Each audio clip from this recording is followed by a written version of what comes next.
राधे राधे दोस्तों, आज हम बात करेंगे 5 types of people who can रूइन your life book के बारे में, जिसे लिखा है बिल एडी ने। बिल एडी इस पुस्तक की शुरुआत एक चेतावनी के साथ करते हैं। लगभग 10% लोग हाई कॉन्फ्लिक्ट पर्सनैलिटीज यानी HCP होते हैं।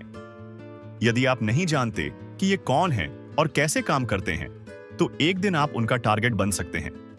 ये लोग केवल परेशान नहीं करते, बल्कि आपकी जिंदगी, करियर, मानसिक स्वास्थ्य और आत्मसम्मान को पूरी तरह से नष्ट कर सकते हैं। लेखक एक मनोचिकित्सक, वकील और मध्यस्थ के रूप में अपने अनुभव का उपयोग करके इस पुस्तक को एक सर्वाइवल गाइड के रूप में पेश करते हैं, जो यह सिखाती है कि कैसे इन लोगों से खुद को बचाया जाए। तो देखते रहिए।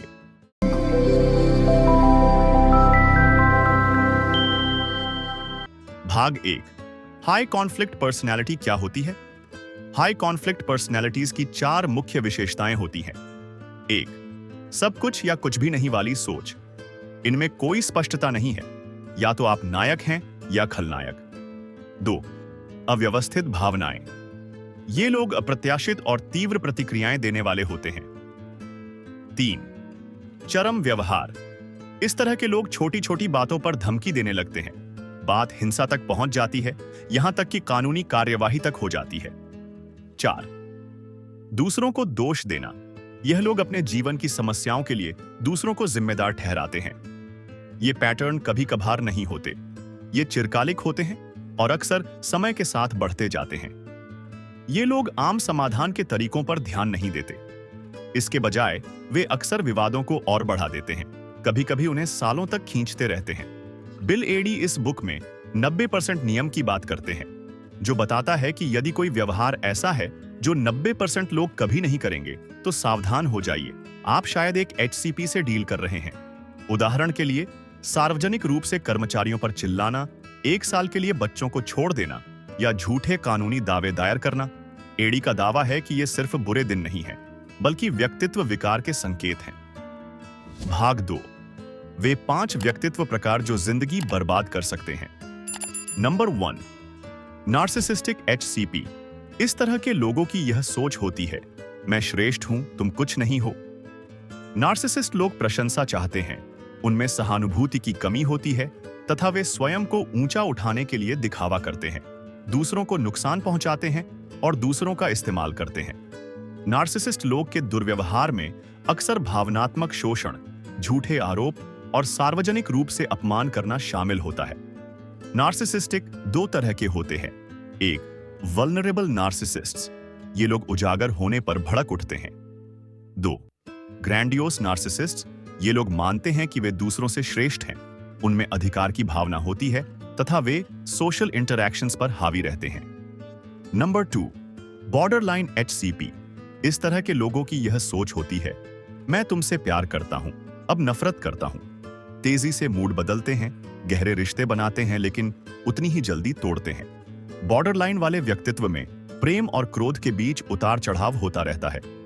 उनके रिश्ते गहन, अस्थिर और भावनात्मक रूप से थका देने वाले होते हैं।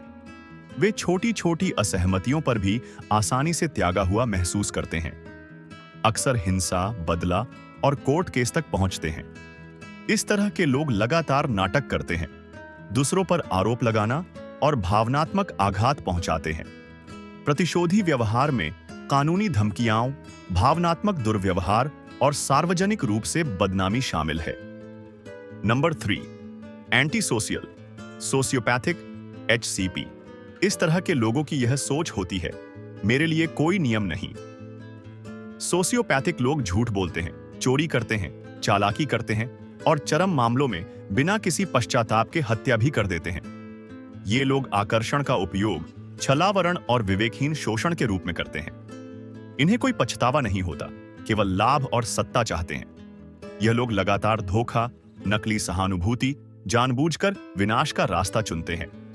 Number 4, paranoid HCP।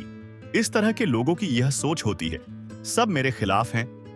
पैरानॉइड व्यक्ति संदेहशील होते हैं, इरादों का गलत अर्थ निकालते हैं और भ्रम की स्थिति में रहते हैं। वे जीवन को एक युद्ध क्षेत्र के रूप में देखते हैं तथा सदैव विश्वासघात की आशंका करते रहते हैं। वे पहले हमला करने में विश्वास रखते हैं ताकि वे चोट न खाएं। इनका व्यवहार इस तरह का होता है: षड्यंत्रकारी सोच, भ्रमपूर्ण आरोप और अत्यधिक रक्षात्मकता। Number 5, histrionic HCP। इस तरह के लोगों की यह सोच होती है: मेरी ओर ध्यान दो या कष्ट उठाओ।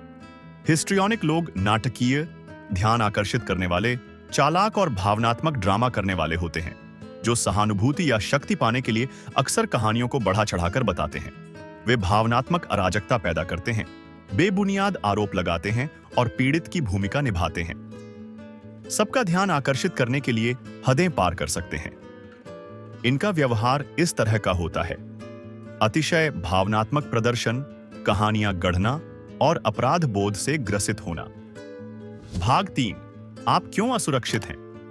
एडी का तर्क है कि आधुनिक समाज HCP लोगों के प्रति हमारी संवेदनशीलता को बढ़ाता है।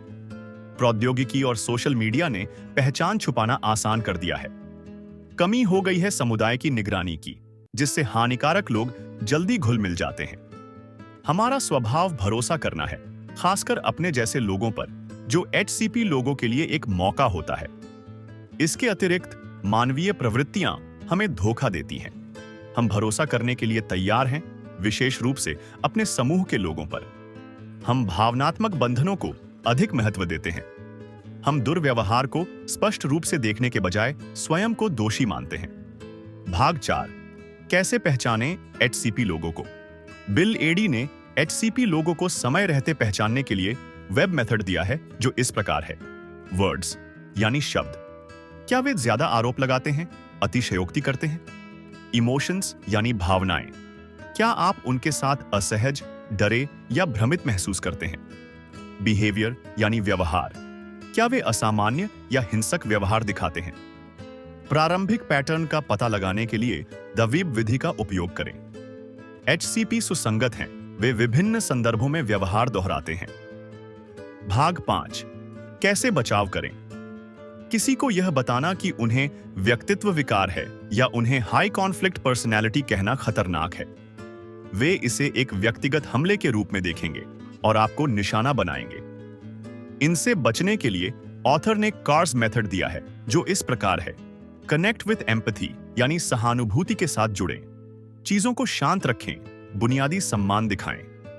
एनालाइज ऑल्टरनेटिव्स यानी विकल्पों का विश्लेषण करें, विकल्प प्रस्तुत करें, गतिरोध से बचें। रिस्पॉन्ड टू हॉस्टिलिटी यानी शत्रुता का जवाब दें, स्थिति को आगे न बढ़ाएं, तथ्यों और शांत स्वर का प्रयोग करें। सेट लिमिट्स यानी सीमाएं निर्धारित करें, स्पष्ट सीमाएं निर्धारित करें, दुर्व्यवहार के लिए नहीं कहें। भाग 6, यदि आपके जीवन में पहले से HCP है, यदि आप किसी HCP से बच नहीं सकते हैं, जैसे परिवार या सहकर्मी है, तो निम्नलिखित रणनीतियां अपनाई। 1, ग्रे रॉक तकनीक, उसके सामने उबाऊ बने, उसकी किसी बात पर प्रतिक्रिया न दें। 2, डॉक्यूमेंटेशन रखें, यदि कानूनी वृद्धि होती है तो रिकॉर्ड रखें। 3, पैरेलल पेरेंटिंग, पूर्व जीवन साथी के साथ बातचीत कम से कम करें। 4, लीगल प्रोटेक्शंस, कानूनी सुरक्षा का इंतजाम करें कानूनी मामले के लिए। 5, मनोवैज्ञानिक समर्थन लें, यदि जरूरत पड़े तो मनोवैज्ञानिक समर्थन लें भावनात्मक संतुलन के लिए। भाग 7, अंतिम अंतर्दृष्टि। सभी बुरे लोग HCP नहीं होते, लेकिन सभी HCP पूर्वानुमानित खतरनाक तरीकों से बुरे होते हैं। व्यक्तित्व जागरूकता आपकी सर्वोत्तम सुरक्षा है। शीघ्र लगाव से बचें। HCP लोग शुरुआत में बड़े प्यारे लगते हैं। बार बार दिखने वाले HCP लक्षणों पर नजर रखें, भले ही महीनों के बाद मिल रहे हों। निष्कर्ष: बिल एडी की यह पुस्तक केवल बचाव की योजना नहीं है, यह समाज में रिश्तों की बेहतर समझ की दिशा में एक कदम है। यदि हम सभी HCP लोगों को पहचानना सीख लें, तो हम स्वयं और दूसरों को उनके विनाशकारी प्रभाव से बचा सकते हैं। चाहे आप किसी टॉक्सिक रिलेशनशिप में हो, नौकरी के लिए उम्मीदवार की जांच कर रहे हों, या किसी सहकर्मी के विचित्र व्यवहार को समझने की कोशिश कर रहे हों, यह मार्गदर्शिका आपके जीवन को फलने फूलने के लिए उपकरण प्रदान करती है, आपकी शांति, विवेक और भविष्य को बरकरार रखते हुए। ठीक है, इस सारांश के लिए बस इतना ही। हमें उम्मीद है कि आपको यह पसंद आया होगा, तो कृपया लाइक और सब्सक्राइब करना न भूलें। मिलते हैं नेक्स्ट वीडियो में। धन्यवाद।